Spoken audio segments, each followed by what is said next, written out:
मंचर शहरातील अवलिया दर्ग्याच्या दुरुस्तीचं काम मंचर नगरपंचायतच्या वतीनं सुरू होतं आणि काल या दुरुस्तीचं कामकाज सुरू असताना अवलिया दर्ग्याच्या दर्शनी भागाचं काही नुकसान झालं, तो भाग खाली आला आणि तो भाग खाली आल्यानंतर एक स्ट्रक्चर त्या ठिकाणी याच्यामध्ये सार्वजनिक झालं। त्या स्ट्रक्चरच्या अनुषंगाने काही संघटनांनी त्याच्यामध्ये आक्षेप नोंदवला की या ठिकाणी हिंदू धर्मीयांचं काही पुरातन मंदिराचे अवशेष त्या ठिकाणी आहे। आता विषय संवेदनशील असल्या कारणानं त्या ठिकाणी तातडीनं मंचर पोलिसांनी स्थानिक प्रशासनानं हस्तक्षेप केला आणि पुढील कालावधीसाठी ते बांधकाम आपण काल संध्याकाळपासून थांबवलेलं होतं। आज सकाळी आपले अपर पोलीस अधीक्षक, मी स्वतः, या ठिकाणचे SDPO, तहसीलदार, मुख्याधिकारी सर्वांनी परत एकदा ह्या दर्ग्याची आम्ही पाहणी केलेली आहे आणि पाहणी केल्यानंतर सकाळ 17 पासून आम्ही मंचर शहरातील या दोन्ही समाज बांधवांचं त्याच्यामध्ये वेगवेगळ्या बैठकांच्या माध्यमातून त्यांचं आम्ही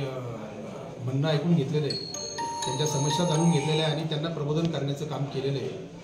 आणि मला या ठिकाणी अतिशय आनंद होतो की दोन्ही समाजातील समाज बांधवांनी अतिशय पॉझिटिव्ह सकारात्मक सहकार्य आम्हाला केलेलं आहे आणि दोन्ही समाजातील प्रमुख मंडळींशी चर्चा केल्यानंतर आता त्याच्यामध्ये अंतिम निर्णय असा झालेला आहे की या दर्ग्याचं जे आतापर्यंतचं बांधकाम झालेलं आहे तर त्या स्टॅबिलिटीला कुठल्याही प्रकारची इजा पोहोचू नये, आतापर्यंत जेवढं काही बांधकाम झालेलं आहे त्याला अडचण येऊ नये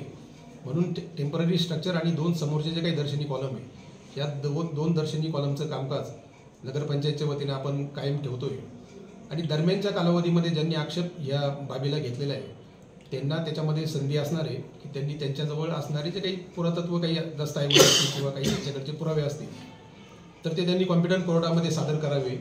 आर्किओलॉजिकल सर्व्हे ऑफ इंडियाकडे सादर करावे आणि त्यांच्याकडून जर काही प्रोहिबिटरी ऑर्डर किंवा त्याच्यामध्ये काही पुढील स्थगनादेश जर आपल्याला मिळाले तर त्या आदेशाच्या अनुषंगाने निश्चितपणाने प्रशासन पुढचं काम करेल।